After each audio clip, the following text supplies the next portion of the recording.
Have you ever found yourself in a room full of whiskey experts spouting off terms you didn't know or understand, and you were too embarrassed to even ask a question? If you're Scotch curious, this one's for you. This is your beginner's guide.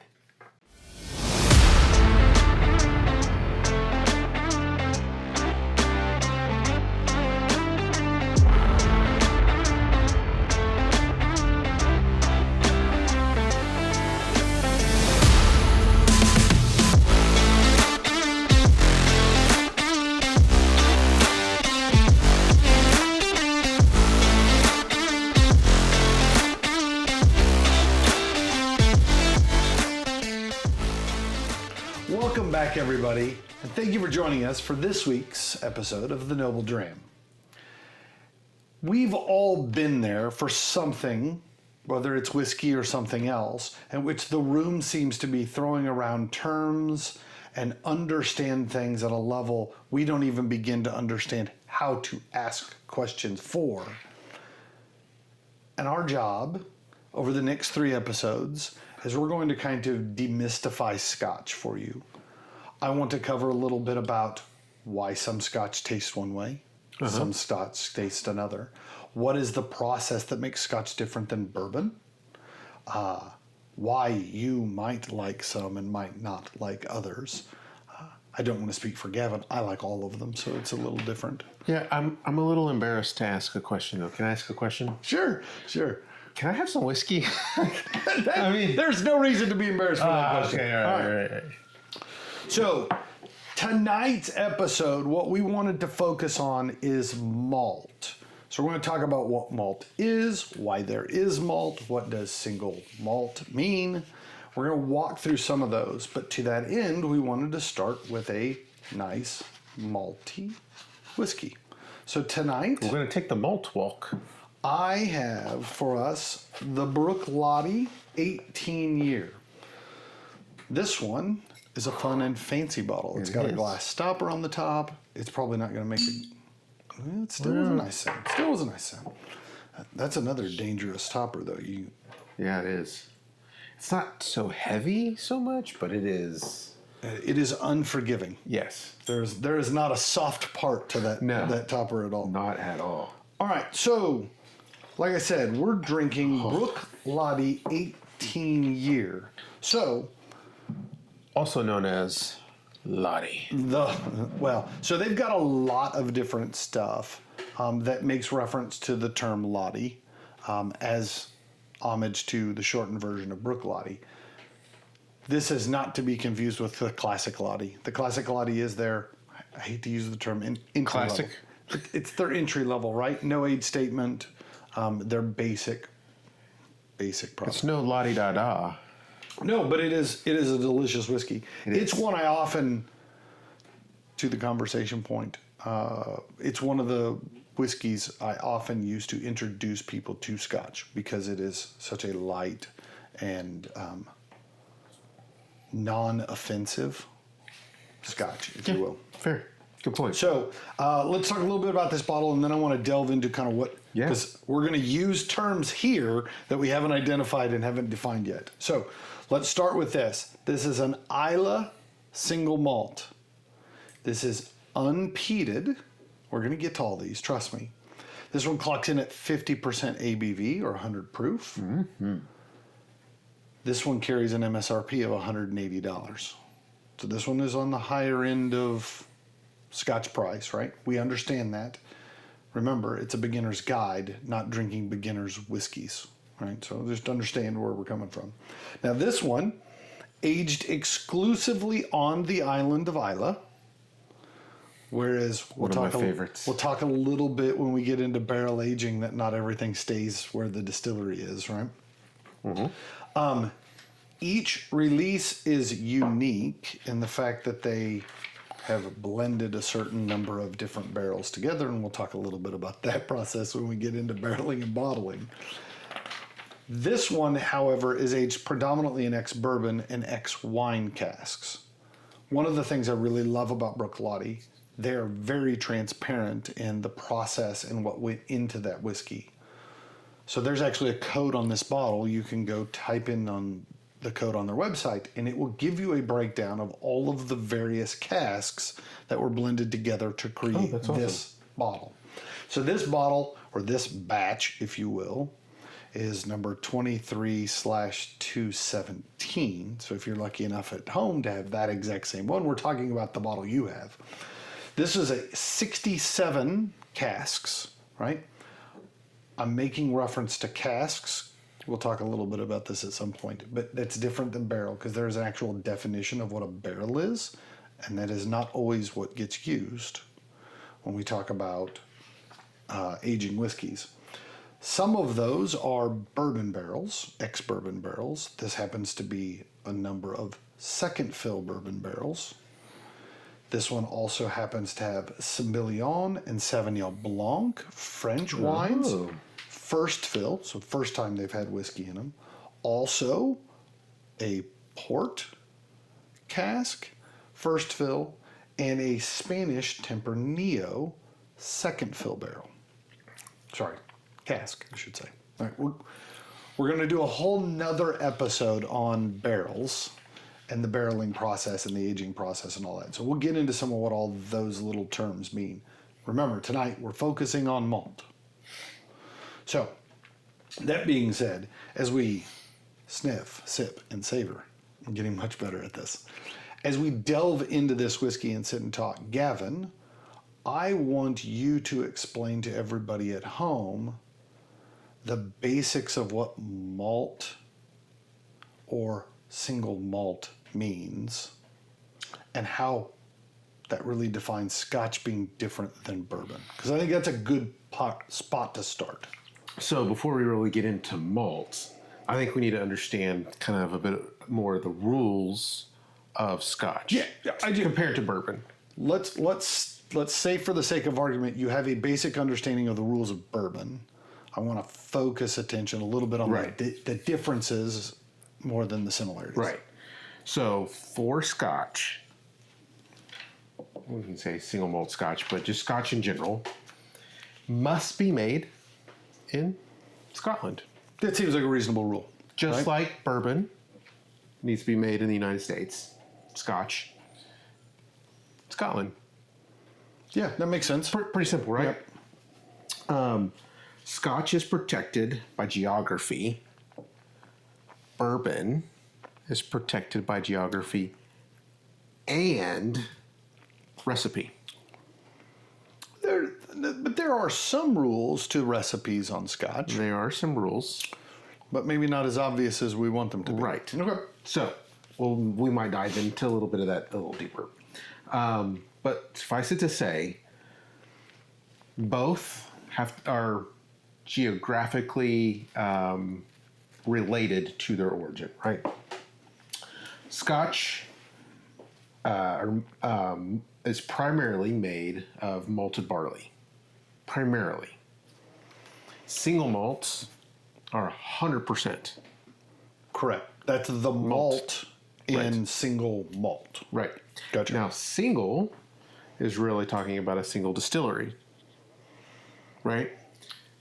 Not a reference to the number of malts. Right. Right, which is a common confusion, even for myself when I was early into the whiskey world. The assumption was, oh, well, that just has one malt in it. That's what single malt would mean, but it's not. Right. Single malt means malted whiskey from a single distillery. Correct. Okay. So we're not going to go quite into all the different kinds right now, but there's blended malts and a few others. So there's a few categories there. Tonight we're going to focus on just single malts. Malted barley gives a lot of like cereal notes and nuttiness and honey and some chocolate notes, where bourbon we're going to start seeing more of that vanilla and caramel.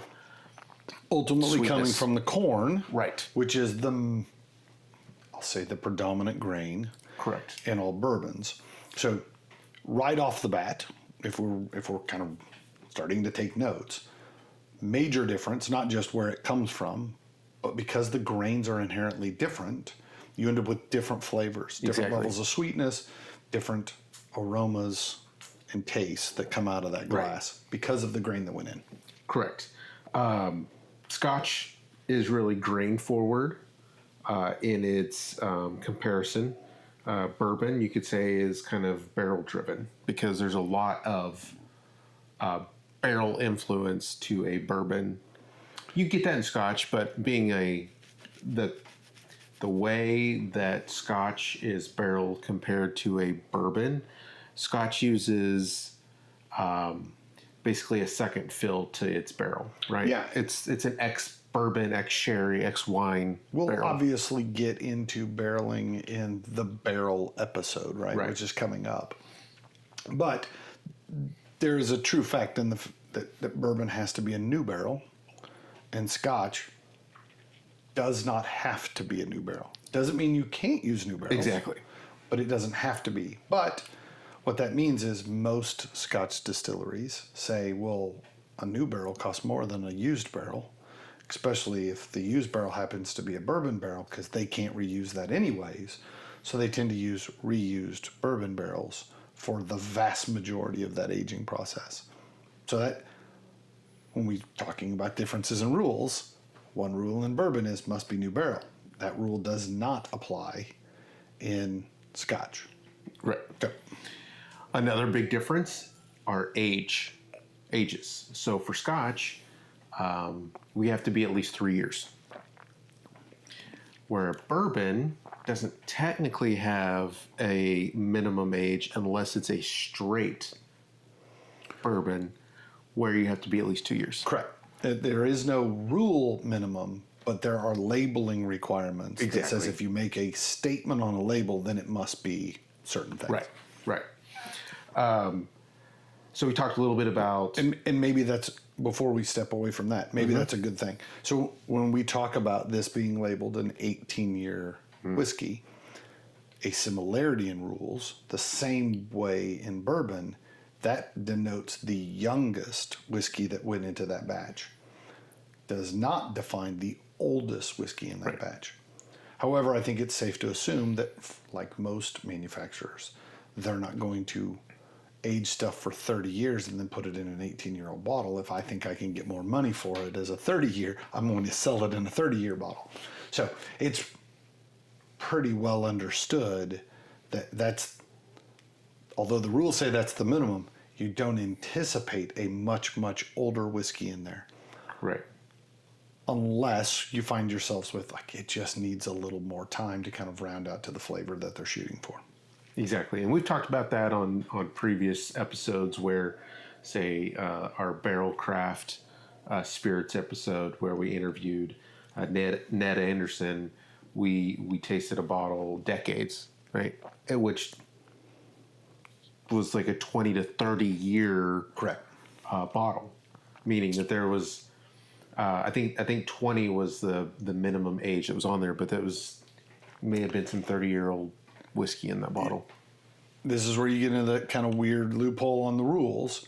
It says if you're going to make an age statement on the bottle, that's the youngest. But you can certainly hint at or give indication that there is older and what that older is. So you do see that on some, especially more in the bourbon side than you do in the Scotch side, that sometimes you'll see it'll actually give you a breakdown of the things that were blended together to create it. That being said, there is a fairly common trait amongst Scotch, especially for blenders, to divulge a lot more information about what goes into the blend than you typically see in American counterparts with American bourbons and American whiskeys. Exactly. We'll dive deeper into the barrels, but essentially think about it like this: used barrels kind of have more of a spirit influence, where a new barrel are going to have more of a wood influence. Yeah, I think it's a beautiful way to put it, right? Like what was in the barrel before matters a lot when you reuse a barrel. Whereas if it's a brand new barrel, there's nothing else in there but wood, and you're getting the freshest wood flavor. Like it's the loudest influencer, right? When it's a new barrel, as opposed to used, it has toned itself down, if you will. Okay. You mentioned stills, I think, a little bit, or how how the whiskey is produced. A big difference in Scotch is the stills have to be copper pot stills versus, say, a column still for most American whiskeys or bourbons. Yep, that is the rule for single malt. For single malt Scotches. correct. Right? Yeah. Not to be confused with the other Scotches, which we weren't really kind of delving into tonight. Other Scotches. I want to make sure, like, if we're going to teach and be technical, I want to make sure we're accurate. Both. So I do want to make one note about the differences in those two stills. The pot still visually looks like an onion bulb, right? If you've ever planted onions or tulips or something like that, a bulb plant, kind of round and bulbous at the bottom, not too dissimilar from the bottom of a Glencairn, that tapers up to a thin neck. Whereas a column still literally looks like a straight tube with ports coming in and out the side. The process by which alcohol boils, condenses, reboils, condenses, and works its way out of those stills is distinctly different between those two. The beauty of a column still is continuous production.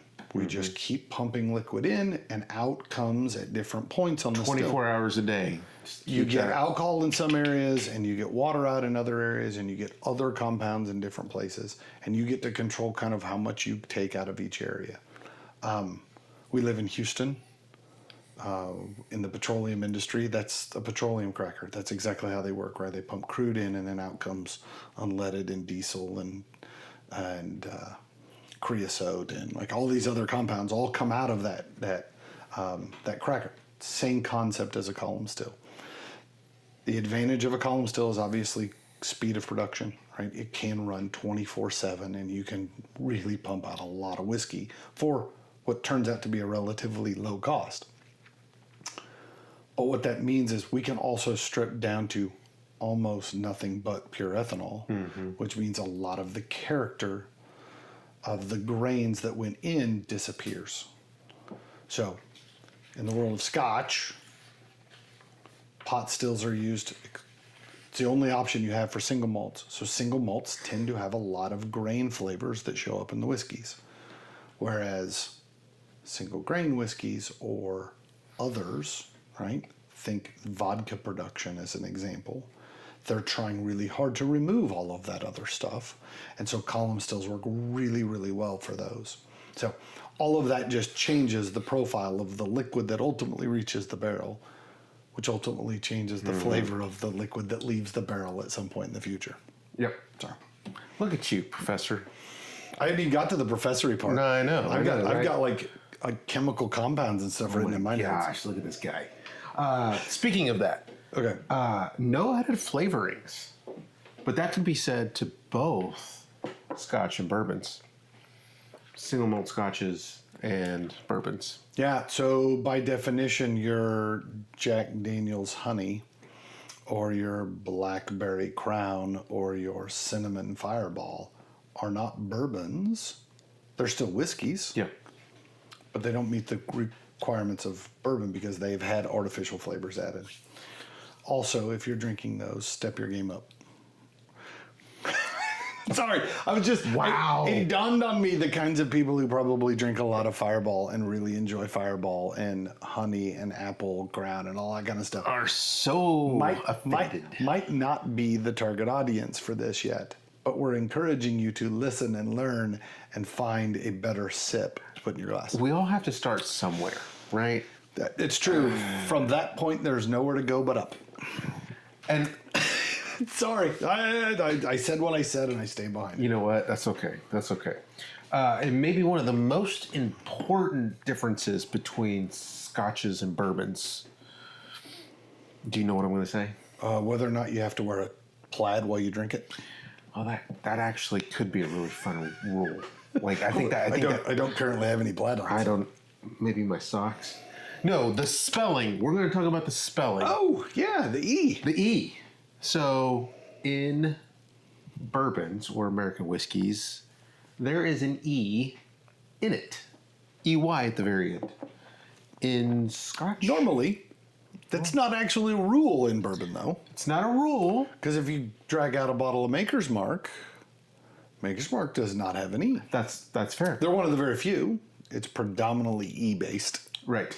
in the bourbon world. But yeah, it's not a requirement to spell it that way. And for Scotch, we are. You'd be damned if you put an E in Yeah, my you whiskey. don't put an E in that. No E's. Can I tell a story? When we first started trying to come up with the podcast and something that never actually aired, Aaron and I For the best. For the best. Aaron and I sat in this room. I saw the footage. Aaron and I sat in this room and did like a spitfire of questions at each other, and we talked about this specific thing. How do you spell Scotch? It was like we both went back and forth. Is it E or an EY? Yeah, and I think by the time we got into that point in the night, we'd had enough drinks. We kept saying, do you spell whiskey with a Y or not? And I was like, yeah, they all have Ys. The question is whether or not you have E. Why not? And we went back and forth having this argument over Y's and E's and realizing we're both idiots. This whole clip is never making the light of day. Yep. So that is... Maybe when we get to 100 episodes, we'll drag that out of the vault. We'll just put all of the It will blooper have reel. long since been deleted by then. Oh, gosh. There's probably a few episodes we should probably delete, too. I don't know. I'm not embarrassed by any of them. We'll let it lie. Some of them, the video production is not top notch. I get that. We were learning. We still are. It's all right.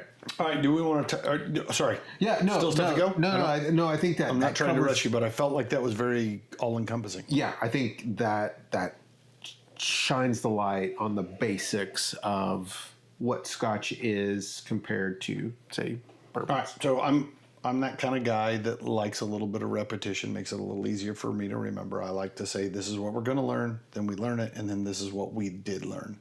So running real quick back through the rules. Mm-hmm. Starting off with the obvious one, where it's made matters, right? Yep. Scotch has to come from Scotland. When we make reference to single malt scotches, that means the grain is 100% malted barley, and the single part means it all came from a single distillery. A major difference in the maturation rules, Scotch is allowed to reuse barrels that have been used before, whether that be for Scotch or other spirits. Yeah. Whereas in bourbon, all has to be brand new. There is an age requirement in Scotch, which is how many years? 3 years. Bourbon, there is no minimum age requirement, but there are naming requirements that if you label, it has to be at least that. Unless you're straight. Well, it still means a minimum. It just means 2. two, right? Yeah. So if somebody talks about like, oh no, you have to drink straight bourbon. Like they don't mean with no ice. That's not what they mean by straight. Straight bourbon actually has a definition. Means at least 2 years old. Yep. And then what was your last one? It wasn't tartans. It wasn't tartans. I got caught up in the tartan in my head. Well, there was a couple more. We talked about copper pot stills. Oh yes. Versus column stills. Right. Had a beginner's guide in that. We talked about flavoring. No flavoring added. No additives. Now you can add water, and in some cases, caramel coloring can be added. Now, are you allowed to add caramel coloring in bourbon? Do you know this? Not in our notes. We weren't researching bourbon per se. This one, But I don't. Great question.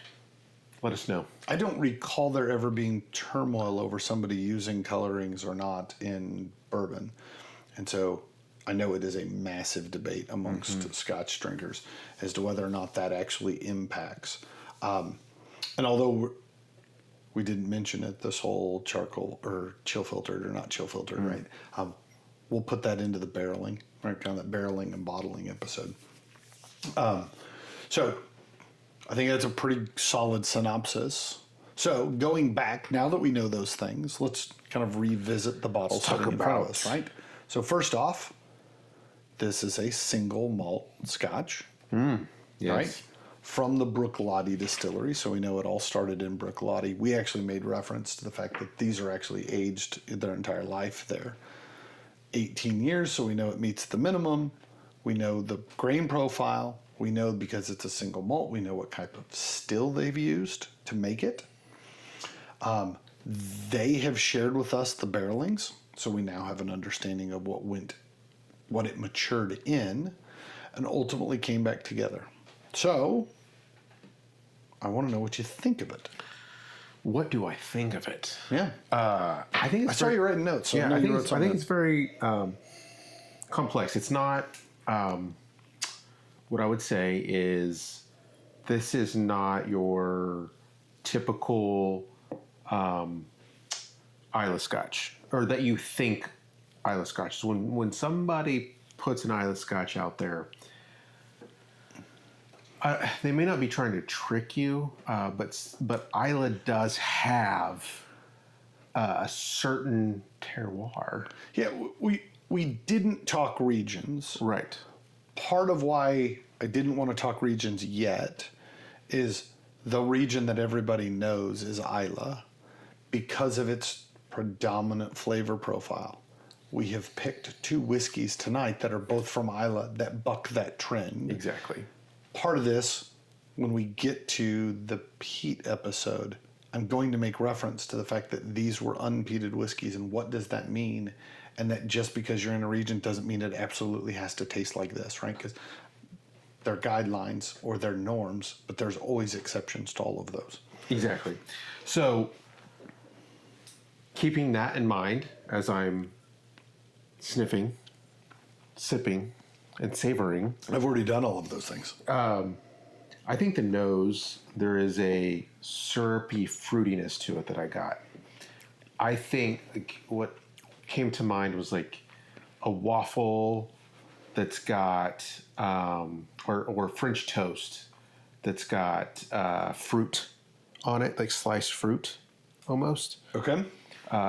Drizzled with some of that delicious syrup. Yeah, I mean, like I get a bit of, I'll say the hotel breakfast, which is like either the waffle shaped like the state of Texas if you're staying in a hotel down here, or it's toasted bagel or something like that. That kind of toasted grain note, and then like that bowl of mixed fruit, right? That's a little bit of cantaloupe, a little bit of maybe there's a peach. Maybe there's a little piece of grapefruit or orange wedge in there. Like those kinds of things hinted on the nose to me. And ultimately, I think carry throughout the glass. What I will say is I'm actually somewhat surprised at how light the malt flavor is. Just as a benchmark against other Bruichlottis that we've had, this has been a while since I cracked this bottle open. I expected this to be a little maltier, right? And we're going to talk about what I mean by maltier here in a second, but there's grain, there's toasted grain to it, right? But not quite that same sugariness of malted grains. I got you. And that may just be the age, right? Like the barrel has absorbed some of that. It's gotten a little wiser in its 18 years. Older for sure. Wiser, I don't know. On the palate, talking through it, I think there's a bit of like a raisin bran going to that grain, and then I think there's a raisin note that came through, as well as like maybe like a grilled, like grilled fruits. I think there's a grilled fruit note, not so much smoky, but charred. Yeah, I think I'm getting a little more of an oak flavor, a toasted kind of oak. But I'll be honest, like you often hear people when they talk about the flavors of malt, like it kind of reminds them of a little bit of oatmeal or granola, like that kind of stuff. And I get more of that on the palate than I got on the nose. Not quite as sweet as the tear open packet of Quaker brown sugar oatmeal. Mm-hmm. It's not that sweet. It's a little more like if you took the unflavored oatmeal, like you got the variety pack and it's got the non-sweetened whatever, and you're like, I got to put something on here. And maybe you drizzled a little honey on top of that oatmeal, trying to give it a little bit of sweetness, but it's still really more oat flavor than it is sweet. I think that's kind of where my head goes on the palate. Now, where I'll say is, I think where your fruits show, you were saying on the palate, I distinctly get fruits again on the finish for sure. We're always off by just a little bit. Maybe what we need to do is have a debate over where the palate finishes. Where the palate ends and the finish begins, right? Like maybe that is part of a debate on where that falls. Like the tongue anatomy and chemistry of like where everything hits. Yeah, you get an ear, nose, and throat doctor in here to talk about all this. Maybe that'd be fun. Get that ENT in here. I gotta find an ENT. Just to stop by a bunch of doctors. I was like, hey, you want to be on a podcast with us? You want to go drink some whiskey? Yeah, I'm assuming the answer is yes to that. And that's easy. Always and forever. On the finish, I think it lingers a bit. I think it lingers, and then all of a sudden it cuts and it's drier, and then it pulls me in, and I want another sip. Like it makes me want more. Yeah, that drying effect for sure. I think I've got a bit of the like early finish has got some of those fruits. I like where you said grilled fruits, right? If you've ever had like a grilled peach, right? Like it has that kind of burnt sugar, kind of like it has lost some of its sweetness, but it has replaced it with char. Like I get some of that. I think when that drying moment happens, all of a sudden it feels much more floral and less fruity for me.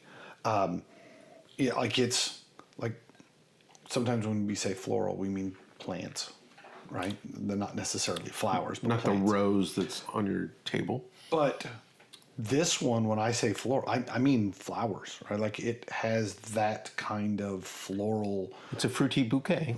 It's a field of wildflowers, right? Like on a spring day when you walk by and you're like, oh, that smells nice. Like that. That's what I get on the finish of that. Yeah.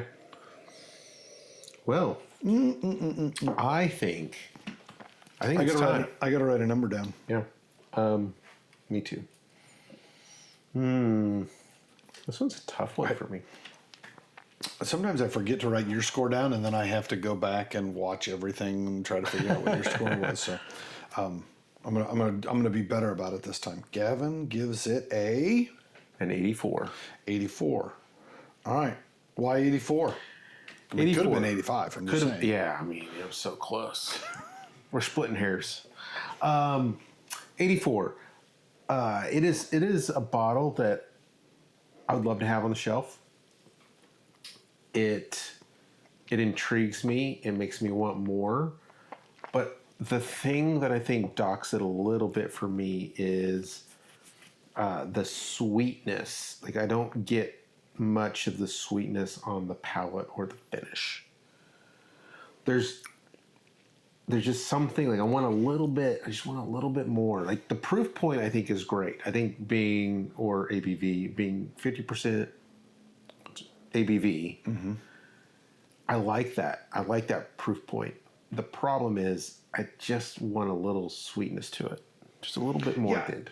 I mean, I think especially when we think of light whiskeys, lighter single malts, we tend to think floral, fruity, quite often finished in dessert wines, which tend to be a bit sugary. And this is missing a little bit of that. I understand that, but I'll be honest, I think I kind of like it because it doesn't have that.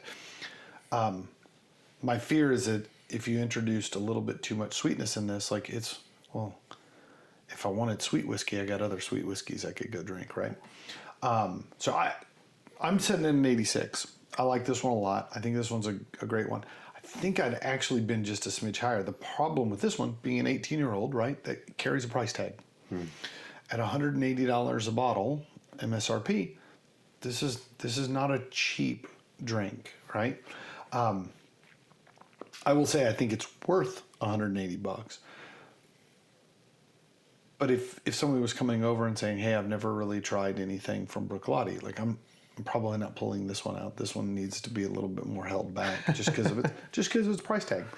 And I know one of the challenges we always have is like, do you give a score without price, or do you give a score with price? And ultimately, the answer is the bottle may be fabulous, but if it's too expensive, it doesn't really matter, right?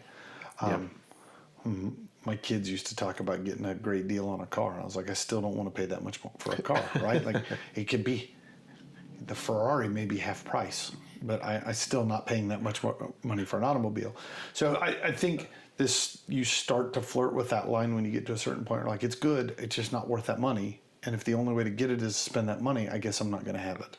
But it's got a cool jacket. It does. It does. So Bruichladdich, like a lot of Scotch distilleries, have really jumped into this. How can we be this environmentally friendly? How can we reduce our packaging, simplify things, reducing the amount of cork that is used, to use synthetics. Like that seems to be a big wave. We talked the other day about a distillery that they literally dismantled and tore the distillery down to build a new one that would be net neutral in its energy usage and stuff. So the premise here is this is the simplest way to create packaging that protects the whiskey, both the bottle from breakage and the whiskey inside from UV light, that is far more cost effective, far more recyclable, far more environmentally friendly than what we might see in a traditional canister with metal lids and cardboard tubes and all that kind of stuff. So it's a fun twist for sure. Absolutely. All right. Well, Time for number 2. Well, let's take a break. 86 for me, 84 for Gavin.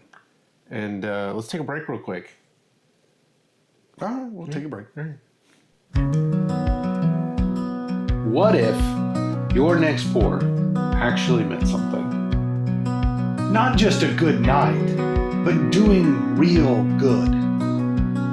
This is Pour It Forward, where whiskey meets purpose. Where we spotlight real people and real stories. And show up when it really counts. No middleman, no fluff, just impact. Here at the Noble Dram, we believe that whiskey's more than just what's in the glass. It's about the people that you share it with. And to that end, head over to thenobledram.com and find out how you can pour it forward. Enjoy a dram and be noble.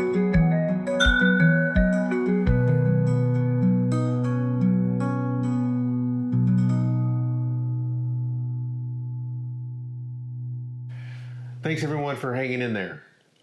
You know what time it is? I hope whatever you were doing for that break wasn't so difficult for you that you felt like you had to hang in there. Like the little kitty cat on the motivational poster they used to have in the offices years ago.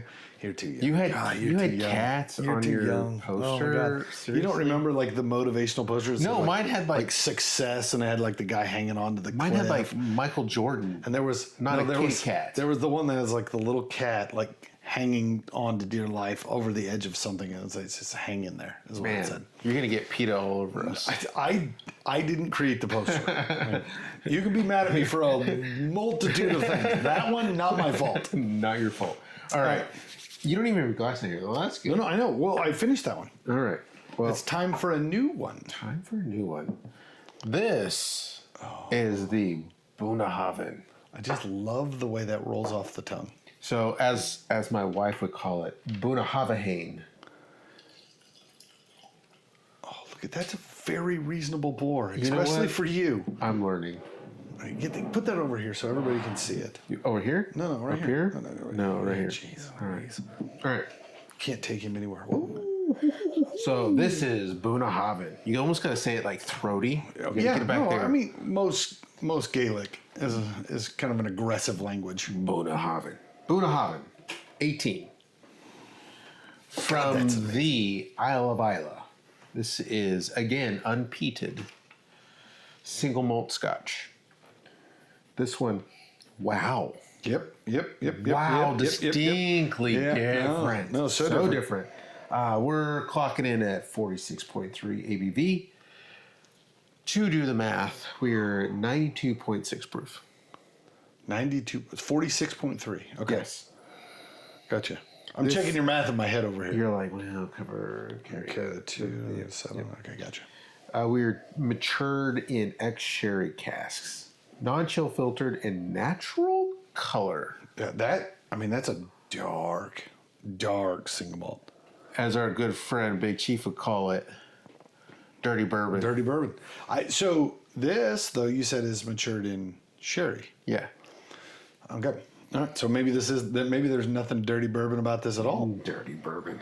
All right. So just I've always loved Bunnahabhain because they're like, we don't want light touching our whiskey at all. And so they have the absolute darkest glass. It is one of the downsides of owning a bottle of Bunnahabhain is you have no idea how much whiskey you have left in the bottle. maybe that's something that we'll explore. Is we've talked about it. We've talked about chasing those gorgeous bottles and all of those things, and we've talked about some dark bottles in the past, but it would be really good to kind of talk a bit about the strategy You behind. say taco about it? Yeah, taco about it. Talk about it. Taco about it. The strategy behind a dark bottle compared to a clear bottle or a fluted bottle or all those kind of things. Like, is it all gimmick? Are there reasons behind it? Yeah, I mean, do you want to delve into it now, or there's obviously marketing involved, right? Part of making a bottle pretty is it catches the eye and makes you want to buy it off the shelf, right? I understand that. Like most alcoholic beverages, there's a reason beer bottles used to be green or brown, right, as opposed to clear, because ultimately UV breaks down aromatic flavor compounds as well as alcohol. Mm-hmm. So anything I can do to keep light off of my whiskey, the better off we're going to be.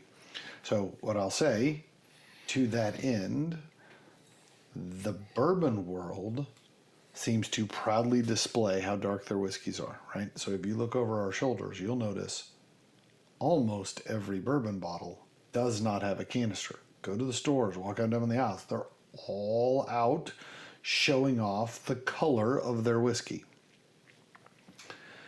Inversely, you'll look at the row behind them, which is where the single malts live in this room. They're almost all in canisters. Not all, but most, right? Mm-hmm. Where their argument is they're trying to protect that whiskey from ultraviolet light. Now, it might be that some of the flavor compounds you get in bourbon are much bigger, bolder flavors. So a little bit of degradation over time doesn't impact them as much. Whereas the argument would then be on the opposite side, some of the flavor compounds in Scotch are fairly light, delicate flavors. Not necessarily delicate in flavor, but those compounds break down easily. And those they're trying really hard to protect. It's a debate that is ongoing and will be ongoing for years, right? And how is whiskey stored? Airspace in the bottle, light infiltration. Well, they'll be debated until we debate them right here on this table. But even then, I don't think... And then we will solve the world's problems right here. You've got to drink a lot of whiskey to solve all the world's problems. Even in this room, my wife often comes in and says, man, I wish you would open up the blinds in here and let a little bit of light in, because this room is relatively dark and dreary most days. And I was like, no, that's exactly how I want it.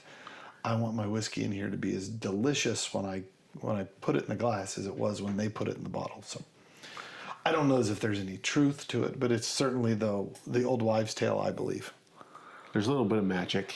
Yeah, make believe. I get you. I get it.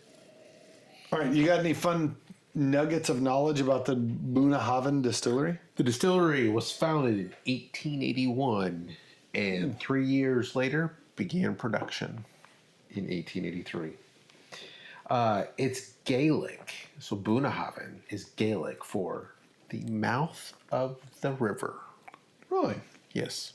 I actually did not know that until we started doing this episode research. I know some Gaelic from living there, living in Scotland, I should say, not living in Bunnahabhain. That would be sweet. That would be pretty sweet. It's a beautiful little place. It's gorgeous. It's funny to me that the island of Islay is so small and there are so many distilleries. I mean, the grand scheme of things, a lot of distilleries and a very small population on a very small chunk of land, and how far apart they seem to be. Like they have spaced them out as evenly as possible around the entire island, trying to get away from each other. Boonhaven's one of those places like you're not going to stumble into it. It is off the main road. You've got to want to get there to find it. It's some of my favorite places, especially in Scotland, off the beaten path. You got it. Most of Scotland is off the beaten path, which is kind of the fun of Scotland, right? Yeah. It's a journey or an adventure to get to the destination. It's not just get in the car or walk. I mean, it is. There's a little effort to get there. Yeah. Which I absolutely love. All right, so you said 1881 is when it was founded. In 1883 was the where they began production. Yeah, long before me. That's the key. I just wanted to point out that not long, just a few years. In this grouping, I'm not the oldest. That's fair. I don't know. This oak from this bottle topper might be the oldest. Who knows? Yeah, in fairness, none of the whiskey in here is from 1883. So that is very true. Yeah, probably the wood in the barrel, the glass topper is the oldest thing here. All right, that's my just really quick, just run of the mill. So I think this is a fun thing because we talked a little bit about Gaelic. I want to take a side jaunt for just a second before we delve into malt. One of the things that always makes you nervous when you sit down and go to order something is that I'm going to mispronounce it, right? As somebody who doesn't know most other languages. No kidding. You don't even know half English. I was going to say, I have a very loose grasp on English, let alone other languages. It can be a bit daunting to go in and try to order something in another language. And to be honest, a lot of Scotch bottles look like they're written in another language, right? Because to the joke you made about how your wife pronounces it, if you were to look at the label, it looks like Buna Haba Hain, right? It's exactly how you would phonetically pronounce it, but that is not how it is pronounced Gaelically. If you were to read the label on the first bottle, it would look like Brookladich, right? Ends ICH, but that is also not how it is pronounced in Gaelic. So, our little nugget of tidbit to help you sound more like a real whiskey expert, when you read anything from Scotland with a MH or a BH, that is a V sound.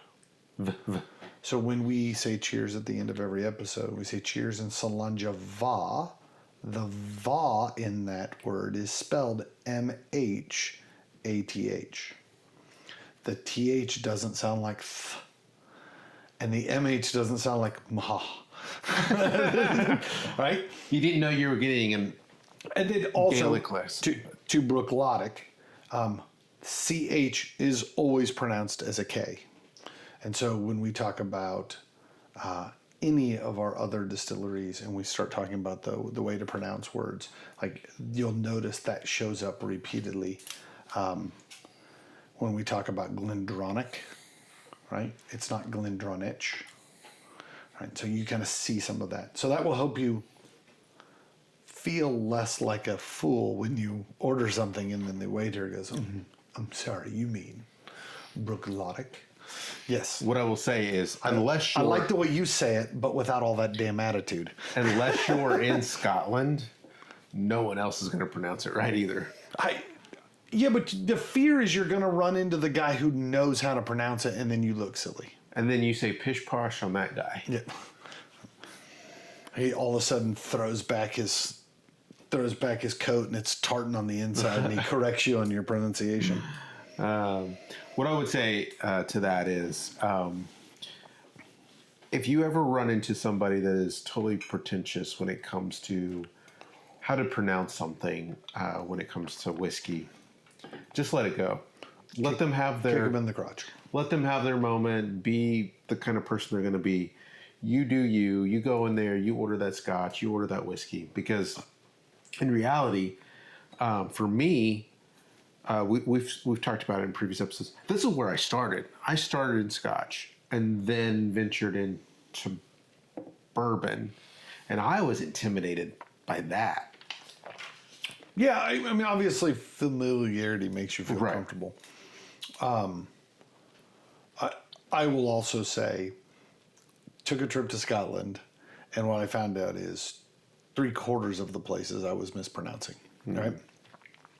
And then I began to pronounce them like our tour guide and like the distillery manager would give us an example. And then you'd bump into somebody later and they'd pronounce it completely different than the other people did. So there's always a bit of, just like anywhere in the U.S., right? Like Southern dialect sounds different than somebody from Minnesota, than somebody from the Midwest or California, right? Or New York. Just take a trip to Oklahoma, where most of the towns there are Native American.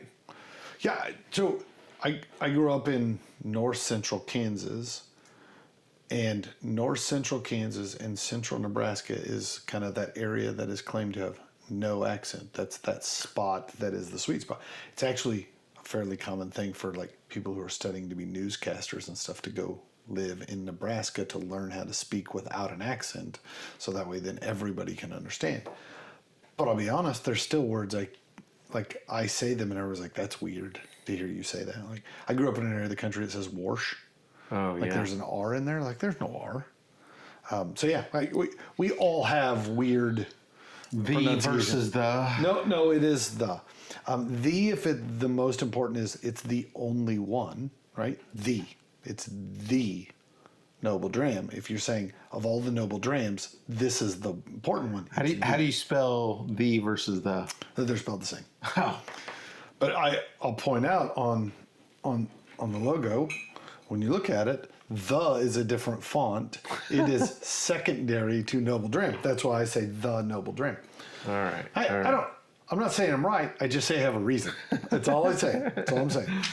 All right. Hey, I got a question. Is it about malt? Yeah. Can you tell us some? This is going to work well because that's what I looked at today. Because we've talked a bit about Scotch and its comparison to bourbon and some of the rules behind it, but and we've talked about the term malt or single malt. Can you give us a little bit of information on what that means? Yeah. So let's start with the fact that malting is a process you do to grains. But before we talk about how you do that, I think it is important to understand why we do that. So malting in general is a process that actually has been documented to like over 6,000 years. We've been doing malting for a long time. You're old. No, not me personally. Oh. When I say we, I mean collectively humanity, not you and I. Okay. So why we malt grains is malting converts chemical compounds that are in the grain into a different form that is more usable for what we want. That's a very broad 30,000 foot look at it. So kind of manipulating. Correct. We're chemically manipulating what's going on inside that seed. So the malting process activates 3 different types of enzymes. Well, 4 because one of them has 2 different styles. There are 2 different amylase that are activated. There is glucanase and there are proteases. I apologize. I'm not a chemist. I'll be honest, I barely passed chemistry in college. But the main thing that happens, the cell within the grain, the cell structure needs to be broken down. And why? Because what we want to do is take the starches that are in the grain and convert them into sugars. And you say, well, why do I care about sugars? Is it just make it sweet? No, sugars get eaten by the yeast, which becomes alcohol. That's ultimately our goal in this. So the first is it will convert starches into maltose, right? And dextrins, which are 2 water-soluble sugars. So it means I can then add water to it and actually dissolve those sugars and get them out of the grain. As opposed to if you've ever overcooked mashed potatoes and you go to scoop the potatoes out and they just literally disintegrate, you have broken the starches down, but they're still starches. So if you leave it in there, it will turn back into a sludge and slurry at the bottom because the starches are not water soluble. You cook them in water to break them down to some extent and make them softer, but they don't ever dissolve, or sugars do. Also, malting breaks down breaks down proteins in the grains into amino acids.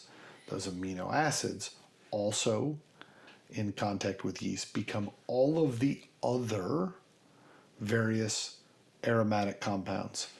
Phenols, ethanols, all of that kind of stuff comes from the various amino acids that are in there that don't tend to happen with proteins. So it's a double whammy for us. We get more sugar, which means more alcohol, and we get amino acids, which are flavor compounds. And all of this is because the malting process breaks down the cell wall such that the stuff that the outside of the cell is kind of protecting on the inside are now exposed and we can get to it. All of this in mind, those enzymes are created in the malting process. Still, some of that breakdown occurs after we have ground the grains into grist, right, is the technical term, and then we mixed it with water to create wort. The same concept applies to other grains. However, some grains have lots of sugar to begin with, right? We talked about bourbon. Bourbon has a ton of sugar, right? If you've ever drank a Coke that is sweetened with high fructose corn syrup, fructose corn, that's the sugars in corn, right? So, that being said, I don't need to malt my corn to get the same effect. However, when I mix in rye, or I mix in barley, or I mix in oats, or I mix other stuff in, I need some of those enzymes. The problem is, those grains don't have the enzymes that get activated by malting. So ultimately what you'll see is when we go back and look at bourbons, they always have just a little bit of malted barley. And the reason is, by malting barley, I've created that enzymes. By mixing those enzymes into my batch, I now get more sugars and I get more aromas and I get all of that stuff. And so we've often made jokes about the content of malted barley within a grain profile. Part of the reason I like high malted barley is that means a lot more enzymes, which means a lot more of those flavor compounds, which in Aaron's opinion means there is more flavors available for the distiller to then work their way into a barrel and ultimately into a glass. Gavin's definition is more delicious. Yes. No. And obviously 100% malted barley does have a limitation in the fact that some of the flavors that you get from rye or wheat or corn, you don't get with barley. And so there's that trade-off. And so that's all part of this kind of how you create your recipe to create a flavor in the distillate that you want, right? So that's why we malt. So I think the obvious next question is, but how? How do you malt? And so that process... Teach me how to malt. Teach me how to do I was just thinking that, and I was like, but I don't want to be the guy who tries to sing that on the air. So the first step in malting is we need to make the grain think that it's planted in the ground and it wants to grow. Because the malting process actually happens on its own if we plant the seed in the ground. So the first thing we need to do is add moisture. So they refer to that as steeping. So we put all the grain in a hopper, and then they fill that hopper with warm water. And then let it set for 2 to 3 days, right? Two things are happening. One, the grain is soaking up water, so it's raising its moisture content. And that warm, humid environment makes it think, oh, I'm stuck in the ground, and it is now springtime. It is time to begin to grow. And so germination starts, right? The beginning budding of a plant. Not the leaf at the top, but the roots out the bottom of the seed, right? So in that process, instead of being in the ground, where does that process start, like location wise? So after we've steeped, typically in some sort of vertical silo hopper, and it's gone for a couple days, and all that water has been absorbed, they then dump it out and across the floor. Like just on the floor. Yeah, they actually call it the malting floor. Now, back in the day, almost every distillery had a malting floor. Probably had a building with multiple floors of malting floor, right? Because this process takes some time and takes several days, and so we need to be able to be running multiple batches.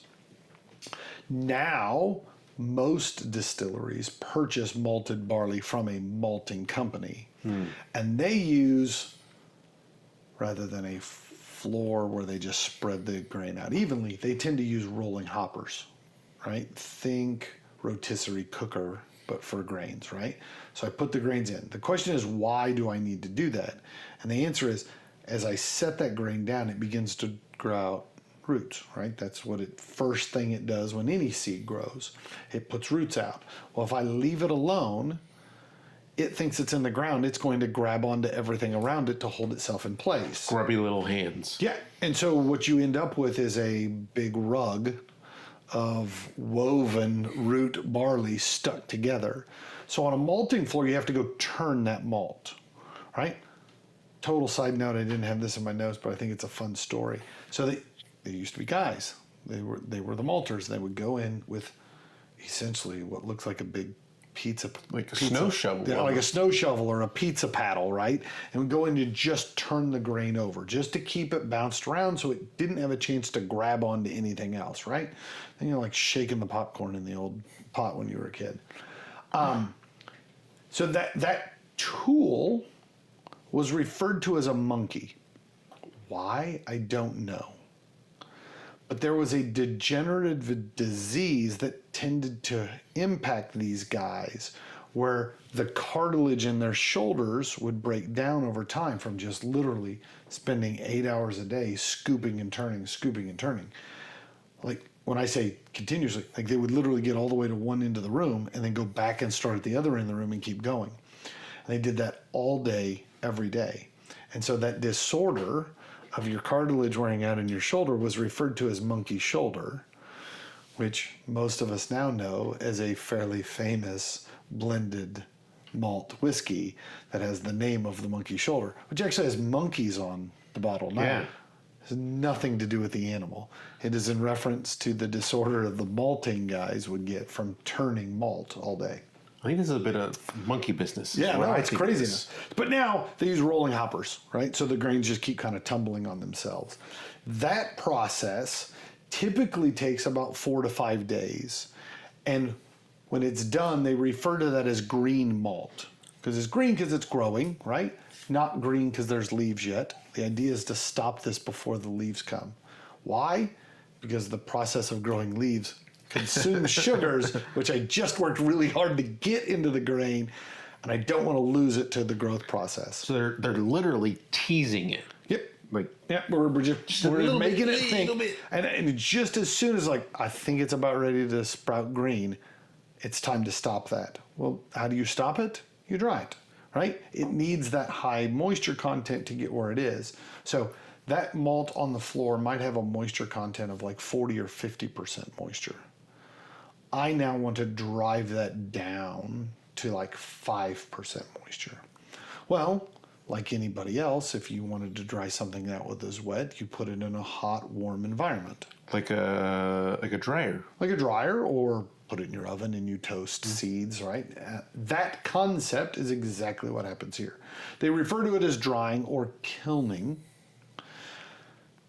If you were in a multi-floored building and you've spread all this grain out on one of your floors, you push it all over into a hopper that has a chute that runs down, and the kiln is in the basement. And you load this hopper back up with now what is wet grain, and you start running hot air up through it to dry that grain out. That process takes a couple days. And when they're done, they have kind of dried, shrivel up grain that then they can run through a mill and crush down into grist and ultimately add to water and then head on into the fermentation process, which we'll cover at another time. we started this conversation with these being Islay whiskeys and these being a little different than normal. And I know we're hinting at where we're going with Pete. But Who's Pete? Pete's the guy that runs the kiln. Oh, gotcha. The monkey shoulder guy. Yeah. So you have two options, really, when it comes to how do I heat the grain. If I live in an area that has a natural gas service, now we dry it over natural gas, which imparts almost no flavor, very neutral, just dry heat. Very natural. However, some places, either one, don't have natural gas to them. Let's say you're an island off the coast of Scotland. Or two, the tradition was we didn't have natural gas. At some points they used to use wood, although that's pretty uncommon now. But in areas where you didn't even have trees, i.e. Islay, right, it's a big grassy rock. The whole island is a big grassy rock. So they use peat moss, right, that they've dug out of the ground, allowed to dry and then burn, which has a ton of smoky, wet, grassy, earthy kind of flavors that stick to the barley. Think brisket in your smoker, right? Same concept. So if I use a smoky heat source to dry my barley, I end up with a smoky whiskey. If I use a non-smoky, propane, or natural gas, I end up with a non-smoky, unpeated whiskey. Who would have thought? Yeah, who'd have thought the barbecue grill on your back patio could teach you a little bit about whiskey? And I'll be honest, I did, because I have never stood next to that smoker out back without a glass of whiskey. Same. Yeah, so it makes a ton of sense to me. All right, so that is the why and how of malt, or more specifically malted barley. Man, can we just No, stop. Good job, man. Stop. Good job. That was great. But as great as that is, I would like to know. I mean, do you need a second? Do you need a breath? No. All right. The fact that I just got to have a little bit of nip of that Boonhaven really brought me back. All right. So You want to talk about whiskey, though? yeah, I want to talk about what you got on the nose of this. Yeah, so- lovely lady. Yeah, so this, you said sherry, right, in the aging. This has distinctly more on the range of Fino and Oloroso sherry, which are drier sherries, not as sweet, not as sugary as you get into like cream sherries and Pedro Jimenez sherry. I get a lot of that kind of woody sherry aroma on the nose. I've always described dry sherries as like if you made wine but left all of the stems and leaves on the grapes when they came through and made the wine, right? Because it, like, if you've ever had Greek food and they have like demaldes, right? Like a Greek grape leaves that are wrapped around, so like that kind of sharp green tartness that comes from grape leaves. Like I get a bit of that on those dry sherry aged scotches, and I get that on this nose. So I agree with you on that. There's a couple things that I got. Add to it. I think on the nose, I got a bit like collard greens on the nose on this. There's a green vegetative kind of hint on the nose. I won't say it's, to me, it wasn't the prominent, but it's there. And then I thought that there was a bit of like a Honey Nut Cheerios. Like I think that cereal grain does show up, and I get that. Yeah, along but with like some dried fruits. I like the reference to Honey Nut Cheerios. Yeah. Right? Like there is a sweetness that shows up. Not overly sweet. I think Honey Nut Cheerios probably paints a little sweeter picture than it is, but yeah, but I get that. Maybe it's not Honey Nut Cheerios. Maybe it's just normal Cheerios. No, I think it's like there's a little bit in there. Here, I had a buddy who was a sunflower seed guy. Loved sunflower seeds, and then the doc's like, "Dude, you got to cut back on your sodium." And so he began doing like half unsalted, half salted, and we mix them together. It's kind of like the Coke and Diet Coke. Like I'm kind of or like a sweet, unsweet tea. Trying to cut it, dilute it. The notion that you're saying like this is like a 1/3 Honey Nut Cheerios, 2/3 regular Cheerios. I can buy that. Yeah. I can buy that. All right. I also got dried fruits on this one. for me, it's, you said dried fruits. Like, there is a raisininess to it, especially when you step into the palate to me. Yep. But it's not sweet like a raisin. It's the vegetative kind of raisin skin, right? Grape skin that aren't sweet like the filling on the inside. I get more of that skin kind of flavor. I wrote dry raisin, but I meant like not sweet raisin dry, not like the raisins are dried, right? Is that what you got on the palate? Mm-hmm. Okay.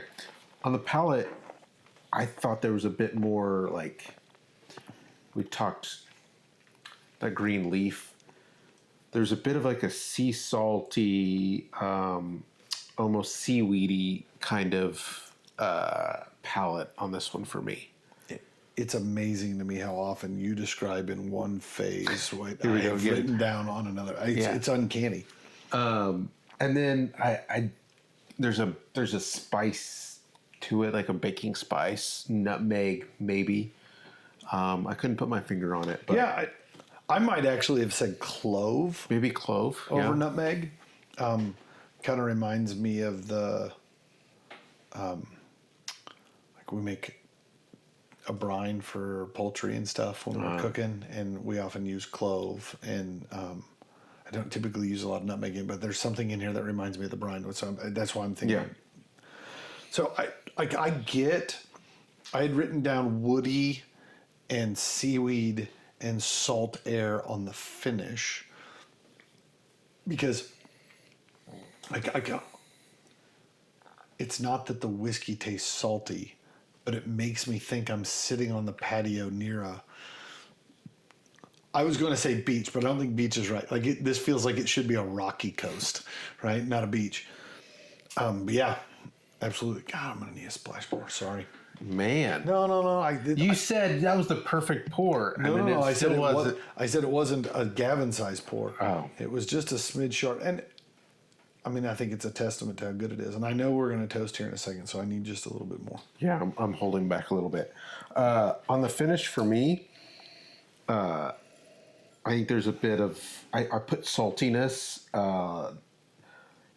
The finish is not quite as long as I think the Bruichladdich was. It's more of a medium finish for me. And then I put there's a drying fruit. I think I'm going to disagree with you on that. You gonna disagree? Yeah, because You want to go to Bose? I throw hands on this. As I finished the glass and then realized I needed another pour, and I have not had a sip since then. Right as I kind of sit here, I still get it. Where I will say that I find most intriguing is that the Bruichladdich felt like there was a real big paradigm shift partway through the finish. I don't think I get that shift in the Bunah, but I think that the finish runs that chord, just kind of rings in time, as opposed to kind of being a little bit more of a melody that happens on the Bruichladdich. But no, I'm not suggesting that the Bruichladdich is short compared to the Bunnahabhain, but what I will say is I'm not positive it's the other way around either. I think they're pretty similar in overall length. Well, agree to disagree. But what I'm more curious Settled about by the Germans. It's a reference I'm not finishing. I would love nothing more than you to tell me. You want me to tell you that that's an 87? Whatever it is, like I am telling you are telling me it's an 87. That is a delicious whiskey. The reason why I think this one comes in just a click or two higher than the Bruichladdich was this has that sherry sweetness that you mentioned that Bruichladdich was missing. But instead of hinting at it and wanting just a little more, I mean, this really lives in it. These are distinctly different whiskeys, right? This is not just a sweeter version of Bruichladdich. This has got sherry happening throughout. This is not quite the Pedro Jimenez dessertish sugar-rich sherry bomb. But this absolutely has a lot of that character from a dry sherry while still marrying beautifully with the malts of the whiskey. That's excellent. That's excellent. So for me, I put this one out at 81. Oh, that's a travesty. That is a ridiculous score. And the reason why, I think there's a bit of the collard green note that I got on this that I wasn't the biggest fan of. As much as I got it, it took me in a different direction. And a lot of the times when I get a bottle that takes me in a different direction than what I'm expecting, I actually really embrace it and I really like that. And what I would say is, if you are a bourbon drinker tippy-toeing into Scotch, embrace that. But for me, this one, I thought that the Bruichladdich was more my wheelhouse of what I would want. And the proof point, I think, is more what I like versus the lighter. Okay, so I don't want to overrun the scores, right? Let's repeat them so everybody knows. 81 for you. Yep. 87 for me. My question would be, if you are new to Scotch, right? This is the beginner's episode. If you're new to Scotch, which one do you think, if you like other whiskeys but you're not sure about Scotch, which one do you think is the one that kind of lines up with what people can dip their toes into? I'm not positive either of these bottles are priced at a point where like, yeah, give it a flyer and try a Scotch. Fair point. But yeah. I mean, that's a good point when it comes to price. I think on taste alone, I would say more the Bruichladdich. And the reason why is I think if you're a bourbon drinker, you're probably more or less used to 100 proof plus. Yeah. See, I see where you're going with this. I would make the argument the sherry sweetness of the Bunnahabhain probably comes closer to mimicking or paralleling that dark, rich sweetness that you often get in bourbons. So I can see an argument either way. I think I would have picked the other direction. I just think you're wrong. Well, that's all right. I would agree with you, but then we would both be wrong, and that doesn't make for a very good show. So, I got one little tidbit. Okay. Outside of the whiskey. One more nugget. One more nugget. All right. Do you know what Isla means? Or like what its nickname, one of its nicknames is? Oh, one of its nicknames. I was going to say, I've always assumed Isla was Gaelic for island. Because in the world of... He's looking over at his map. Islands off the west coast, like it was kind of like the primary island. That's where a lot of people... That's where the Clan MacDonald comes from, right? The idea, though, that it has other names for sure. Like they got nicknames for everything. I'm never going to get this. Well, you might, if I give you a hint. There are a group of islands. Okay. In that part of Scotland. The Hebridean. The Hebrideans. Also, all of the islands off the west coast of Scotland fall in either the inner Hebrideans or the outer Hebrideans. And this may come as a shock, but the inner ones are closer to the mainlands and the outer ones are further out. So that's a bonus nugget. So Isla is known as the Queen of the Hebridean Islands. Oh, I like it. So we just tasted 2 scotches from the Queen of the Hebridean Islands. Almost drank the rest of that and realized, I need to hold on to that. I will say, the Queen makes some pretty tasty whiskey. Yes. Now, I know we don't have a queen anymore. We have a king now, so we'll see what comes in the future. We'll wait 17 years from now to see how the 18-year-old whiskey under the king's rule. His Majesty. So, part of what prompted this little series is, I'll give a shout out. Part of this comes from my wife. My wife has often said, hey, what you need to do is make stuff that she's like, I don't know anything about whiskey. Can you make episodes that me and my friends can understand about? So we're like, yeah, why don't we do this? Why don't we go back and break it down into some very basic stuff, walk you through some of the basics. So although this is a series, this is not going to be a back-to-back series, right? Like we're going to kind of spread them out, intermingling in some other fun stuff that we've got planned. They're going to shake hands. Yeah, like you'll be able to see each other from across the room, but they're not standing next to each other. We've got some fun episodes coming up over the next few weeks that we feel are time specific and want to make sure we get those in. But stay with us. We still have at least 2 more Scotch basics, if you will, episodes where we're going to talk about barreling and bottling. And we'll absolutely have a little bit of an exploration of peat, because it is probably the thing most people know of Scotland and Scotch being different than everywhere else is the use of peat. Peat and repeat. Yeah. Truth is, we could spend 6 weeks of episodes talking about subtle differences in Scotch rules and other things, and we could get into single grains and blends and all that kind of stuff.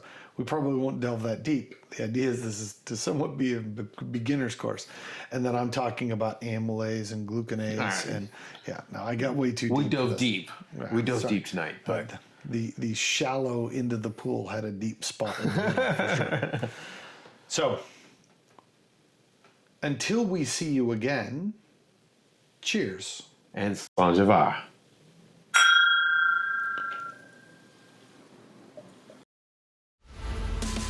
We want to thank you, our noble listener, for joining us. We believe each whiskey has a story, and so do you. So give us your thoughts by leaving a comment. And if you have a whiskey you'd like to see us share, let us know. You don't want to miss a single episode, so subscribe to our YouTube channel. And make sure to like and follow us on Facebook, Instagram, and TikTok to stay up to date on the Noble Dram. And if you find watching us difficult, you can always listen to each episode on Apple Podcasts and Spotify. As always, be noble And enjoy your dram responsibly.